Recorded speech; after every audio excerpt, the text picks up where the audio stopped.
Tila nilaglag na nga ng panganay na anak ni President Bongbong Marcos na si Sandro Marcos ang kanyang ama.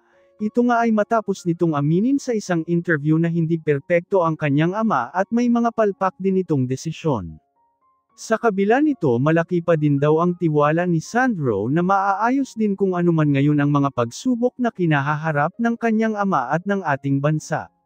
Narito panoorin ang napuna ng ilang kilalang personalidad sa kapalpakan ni Bongbong Marcos. At ang nakikita ko po ay talagang pinaka-worst sa history ng Pilipinas ay itong administration ni Bongbong Marcos. At isa pa ay isang 19th Congress ay pinaka-worst na rin po sa history ng Pilipinas. So, kung pagsasama-samahin niyo po yan may nakikita po akong ginagawa talaga nila magmula pa ng umpisa ang Marcos, Romualdez, Araneta family. Para po sa akin nakikita ay nagbi-build po sila ng isang empire. But ang empire po nilang gawin with evil intention. Yan po ang ginagawa ngayon ng ang tawag ko po sa kanila MRA, Marcos, Romualdez, Araneta family. So, ang nakikita ko po talaga ginagamit nila ang Congress para maghari-hari po talaga sila. Kung talagang sa tingin ninyo walang korupsyon dyan sa fill in the blanks na yan, di sige, huwag kayo magkaroon ng Declaration of National Emergency nang sa ganun, lahat ng bibili ng Department of Agriculture na ipamimigay sa mga magsasaka ay dadaan sa mandated na public bidding. Di ba po? Pero itaga nyo yan sa bato talaga na kaya yan blank para mampalaki ang budget at yung proseso kung saan bibilihin natin yung ipamimigay sa mga magsasaka sa iba't ibang programa ng DA na covered ng fill in the blanks ay hindi po dadaan sa bidding. Dalawang bagay ang gusto kong pag-usapan ngayon. Yung tulong na natatanggap natin noong nakalipas at saka itong mga darating na mga taon galing sa Amerika. Dahilan kung bakit napakarami sa mga opisyalis ni Bongbong Marcos Jr. ang bilib sa mga Amerika. At saka yung mga Afghan refugees na ang sabi nila dumating at aalis na raw. Pero anong katotohanan? Well, una-una, bakit ba itong aking piniling pag-usapan ngayong gabi? Kasi nagkaroon ng anunsyo si President Trump. Itinigil niya lahat ng foreign aid, maliban na lang sa aid sa Ukraine ata, at saka Turkey, at saka Egypt. At kasama, siyempre, lahat ng mga aid na dapat sana ay matatanggap ng Pilipinas. Pero teka muna, ano ba yung mga natatanggap na natin? Well, alam nyo, tinignan ko lang naman sa internet kung ano yan. Noong 2023, nakatanggap daw tayo ng 143 million na mga tulong galing sa Amerika. Karamihan ay mga military assistance.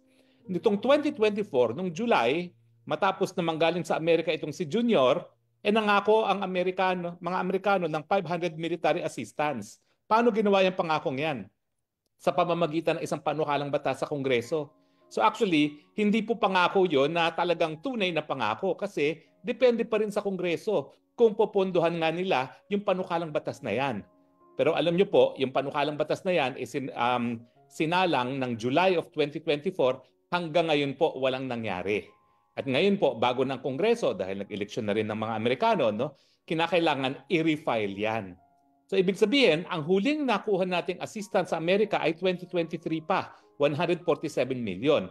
Now, sangayon sa internet, meron daw na $500,000 na aid ang ginawa ng mga Amerikano dahil nga dito sa mga sunod-sunod na bagyo. So, yun lang ang nakuha natin sa 2024. O ngayon, nagtataka ba kayo? Bakit parang bilib na bilib ang mga opisyalis ni Marcos Jr.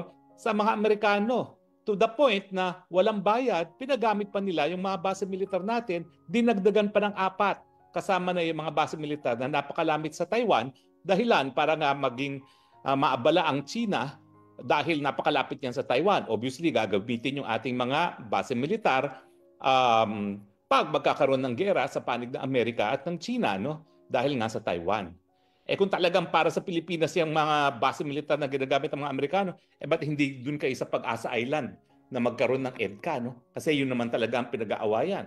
O malapit ang Pag-asa Island doon sa ating barko, no, na ano ba yung pinalubog nating barko sa ako nagsi-senior moment ako, no. Mas malapit yun yung pinalubog nating barko, no, na parte na ating EEZ, no. So kung talagang seryoso ang Amerikano na sasaklolo sila kapag tayo ay ginulo ng ibang bansa, particularly ng China sa West Philippine Sea, dapat dun sila sa Pag-asa nagkaroon ng base militar. Hindi ako talaga tututol. Hinihimo ko pa ang Marcos administration. Doon yung ilagay ang base militar ng Pilipinas na gagamitin ng Amerika sa Pag-asa Island. Dahil doon natin kinakailangan ng rest back ng mga Amerikano. Yung lugar kung saan nag-aagawan ng island. O ayun, kikilalanin ko malaking utang na loob kung talaga naroroon ng mga base militar ng mga Amerikano. Pero ngayong malapit sila sa Taiwan, obviously, gagamitin nila yan kapag kinakailangan nila ng staging ground for attack laban sa China over Taiwan. Ulitin ko po, no, ano ba nang pakialam natin dyan pag nagkagulo sa Taiwan, no?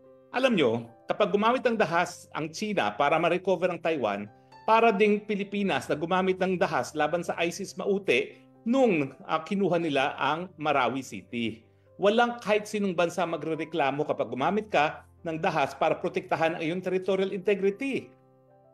Para hindi mabago ang iyong teritoryo. Nakasaad yan sa UN Charter na talagang may karapatan ng lahat ng bansa na protektahan ang integridad ng kanilang teritoryo. So, sa madaling salita, bokya naman talagang nakukuha natin sa Amerika. Mantakin ninyo magkano ang binibigay na tulong ng Amerika sa buong daigdig. $86 billion. O ayan. Totoo, siya ang pinakamalaking ODA or Overseas Development Assistance na mimigay ng ODA. Mas malaki pa sa China. Pero dun sa 86 billion, 147,000 ang nakuha natin noong 2023. $500,000 ang nakuha natin noong 2024.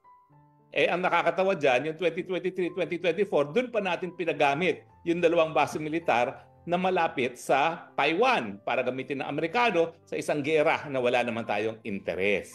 Di ba hindi tama yon? Karamihan ng pera binibigay nila kung kani-kanino. Alam nyo ba dyan sa Turkey, may base militar dyan? Naku, bilyon-bilyon ang binabayad nila sa Turkey dahil inuupahan nila yung base militar nila. Tayo, gratis et amore. Sino ba naman kasing... Ay naku, nagsimula niyan yung Noynoy Aquino Ibinigay na libre. Pinaalis na nga natin yan nung panahon ng aking kamag-anak na si JRS dahil yung pananatili ng mga base militar ay labag sa ating saligang batas na sinasabi na kinakailangan, yan ay sa pamamagitan ng tratado na kinikilala ng Amerika na tratado. Hindi naman nila kinikilala ang DFA man lang, hindi man lang nila rin-ratify sa US Senate. No? Sa kanila, executive agreement lang. Tayo, para tayong mga timang, nag-ratify sa Senado. Malaki kasi ang diferensya kapag ikaw ay isang formal na tratado at isang executive agreement lamang. Ang tratado ay may bisa ng batas. Ang executive agreement ay nagpapatupad lamang ng batas. O ano pang nangyari ngayon? Yung 147 million noong 2023 at 500,000 noong 2024, ano mangyayari sa 2025? Bokya. Itinigil lahat ng mga foreign assistance maliban na lang sa Ukraine, sa Israel ata, at saka sa, hindi ko alam kung pati Ukraine kasama no? Pero ang alam kong naalala ko talaga ay Turkey at saka Egypt, no? Hindi ko alam kung parang, anyway, mamaya ti-check ko yan, no? Pero tinigil po lahat-lahat yan. Bokya ngayon ang aasahan ng Pilipinas. O ano, kayong mga Pilipinong mas Amerikano pa sa mga Amerikano, anong nahita nyo ngayon kay Uncle Sam? Wale! Wale kayong nahihita. O ngayon, ano pang sasabihin ninyo? Sunod-sunuran pa rin kayo sa mga Uncle Sam ninyo. Ay, naku talaga kayo. Buksan ang mga mata. Tayo mga Pilipino lamang ang dapat tumayo sa ating 2 paa. Kung tayo magkakaroon ng lakas para maprotektahan ang ating teritoryo, tayo lamang ang magpoprotekta ng ating teritoryo. Nakikisausaw lang naman ng mga Amerikano dyan kung yan ay isang ayon sa kanilang interes. O bakit? Ni minsan ba tumayo sila at talagang pinigilan nila ang China nung inagaw nila ang mga isla natin? Ilang beses nang nawala na tayo ng isla. Di naman sumasaklolo ang Amerikano. Nawala sa atin Mischief Reef, nawala sa atin Scarborough Shoal. Wala namang ginagawa ang mga Amerikano. Ngayon, ang prediction ko itong barko natin. Ako talaga nagsi-senior moment ako. Bakit hindi ko maalala yung pangalan ng barko natin? Sierra Madre. O ayan, naalala ko na. Yung Sierra Madre natin. O sa Ayungin. Ayan, naalala ko na. Kapag yan ay tinanggal ng China, wala rin gagawin ng mga Amerikano. Bakit? Wala naman silang mahihita dyan. At ang katunayan, panahon pa ni Nixon, sabi nila, hindi talaga maghihimasok ang Amerika sa pinag-aagawang teritoryo sa South China Sea. Bakit? Kasi Amerika, binili tayo di umano sa Espanya, nakasaad dun sa Treaty of Paris, nasa labas naman ng Treaty of Paris boundaries yung mga pinag-aagawang isla na yan.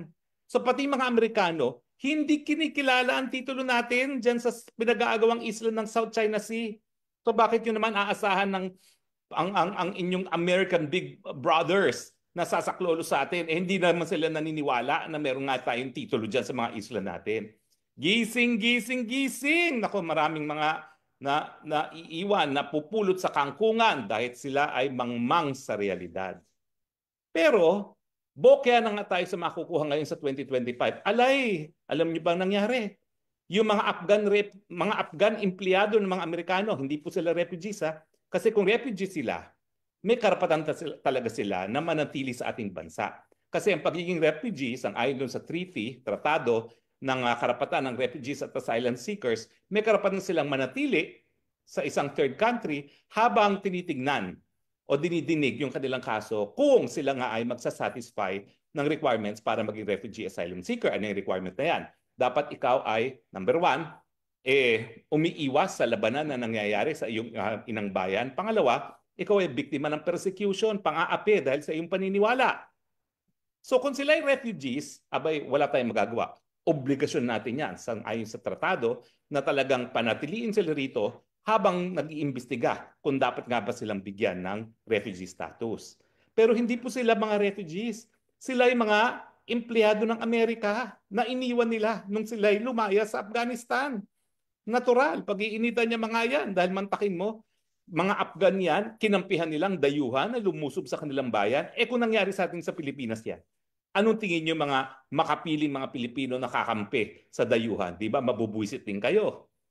Ang tanong ko lang, bakit kinakailangan dito pa sa Pilipinas silang i-process? Lapit-lapit ng Guam. O bakit hindi na sila dalhin doon sa Amerika mismo, ikulong sa isang deportation facility o sa isang immigration facility habang pinaprocess sila? Dahil ito wala namang proseso na biktima ka ba ng pag-aapi or yung persecution. No? Ang gagawin lang naman nila, inaantay lang nila yung kanilang special immigrant visa dahil sila nga yung mga dating empleyado ng mga Amerikano. Pwede na yan sa mainland America o kung ayaw nyo sa Guam, bakit sa Pilipinas? Ano namang yung danger para sa atin, yung banta? Hello, Afghan kaya yan? Yan ay land of the Talibans na mga world-class terrorists. Ang mga Amerikano nga, hindi sila natalo eh. Linabanan niya ng mga Ruso, hindi natalo. Linabanan ng mga Amerikano, hindi natalo. Nandiyan pa rin sila. Tapos papupuntahin nyo dito sa Pilipinas. Kung kailan lang naman, magkaroon na tayo ng problema sa Maute. O bakit ko dinidiscuss ngayon itong mga Afghan employees? Kasi bagamat sinabi ng US Embassy na paalis na itong mga Afghan nito, they are now officially stranded. Bakit?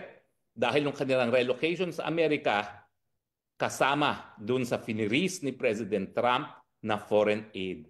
Mantakin ninyo, pati ba naman yung halaga na gagastusin para madala sa Amerika ang mga Afghan empleyado nila, kasama sa foreign aid para sa Pilipinas? Anong pakialam natin sa kanila? Utang na loob ba natin na pupundahan nila yung pagpapapunta ng Amerika ng sariling mga empleyado na iniwan nila sa Afghanistan? Bakit kasama yon sa foreign aid na credited sa Philippines? O kung sa tingin nyo po ako ay nag-iimbento lang ha, ito po isang ayon sa report ng Reuters. Yung Reuters po, international ano yan, wire service, prestigyoso po yung news report organization. So yan po naging report.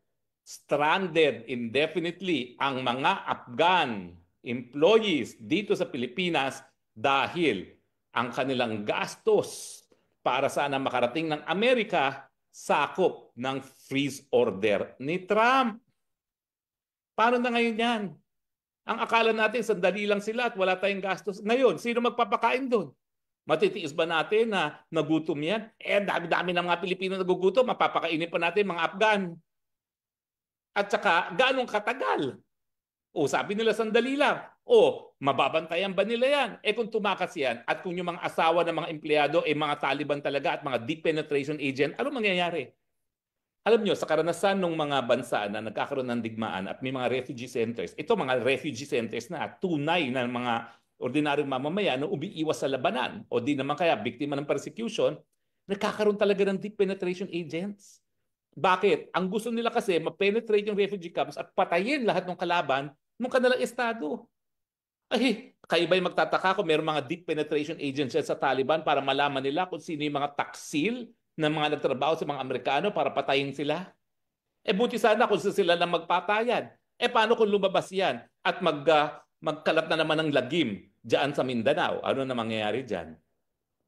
Pero yan po ang balita ngayon. They are stranded. The Afghan refugees tuloy. The Afghan American employees are stranded indefinitely dahil finiris ni President Trump yung foreign aid. Nang nakakainis, abay considered foreign aid pa yung halaga na kinakailangan para dalhin sa Amerika yung sarili nilang mga empleyado. Ano sila, hilo? Nagpapasalamat pa ba tayo doon? Thank you ha, dahil pinapunta nyo sa Amerika yung mga empleyado nyo. Ay nako, mga buang, mga Pilipino, gumising na kayo. So anong leksyon natin ngayong araw na ito? Wala po tayong aasahan sa mga dayuhan. Dahil ang interes ng Pilipino ay para sa Pilipino lamang. Ang interes ng mga Amerikano para sa Amerika lamang. At mabuti nga ngayon, si Trump, diretso, hindi na nagpapanggap kasi yung mga Democrats, yung mga woke, kunwari, wow, laki ng puso nila, gusto nilang itaguyod ang interes ng marami sa demokrasya, bla bla bla. O si Trump, diretso, hindi, America first. Manigas kayong lahat. Kailangan nyo ng seguridad? O sige, magbayad kayo. O yan ang sinabi niya sa NATO. Yan din ang sasabihin niya sa Taiwan. So yung mga nag-aakala kasama na si Bongbong Marcos, na importante pa rin ang Pilipinas kay Trump dahil kailangan nilang base militar laban sa China. Pag nagkaroon ng labanan sa Taiwan, think again, walang pakialam dyan si Trump. America first muna siya. Bagamat ang naabala ko, ibang sinasabi ni Rubio, ibang sinasabi ni Trump. Sino naman kayong paniniwalaan nyo? Yung kanyang alter ego na sekretary lamang o yung presidente mismo? Ako maniniwala mismo kay Trump. Kaya ngayon, gaya ng trabaho ko kay dating Presidente Duterte, binabantayan ko talaga ang mga binibigkas na mga salita ni Trump. At ang kanyang mensahe, bagamat wala pa siyang binabangkit tungkol sa Pilipinas, wala kayong aasahan dahil ako, aayusin ko muna ang kapakanan ng aking mga kababayan doon sa Amerika. Bahala kayo sa inyong mga buhay. Kaya, tanggapin po natin ang hamon. Huwag na tayo magpaninlang na kinakailangan tayong tulungan sa Amerika dahil tutulungan nila tayo pag tayo po ay linusob. Bakit? Sino bang kalaban natin? Katagal-tagal na nating kapitbansa ang China, ni minsan di naman tayo nagkaroon ng digmaan. Meron nga tayong sigalot, pero sa ating saligang batas at saka sa UN Charter, pinagbabawal naman ng gera, kinakailangan mapayapang usapin. Kaya lang naman nagkakagera, si Marcos Jr., alam niya na susuportahan siya ng Amerikano dahil kinakailangan niya magbase militar. Well, tapos na maliligayang araw mo. Kaya nga, Marcos Jr., baka bilang na rin ang iyong araw dahil wala na yung nagre-rest back sa iyo na President Biden. So anyway, maraming salamat po ha.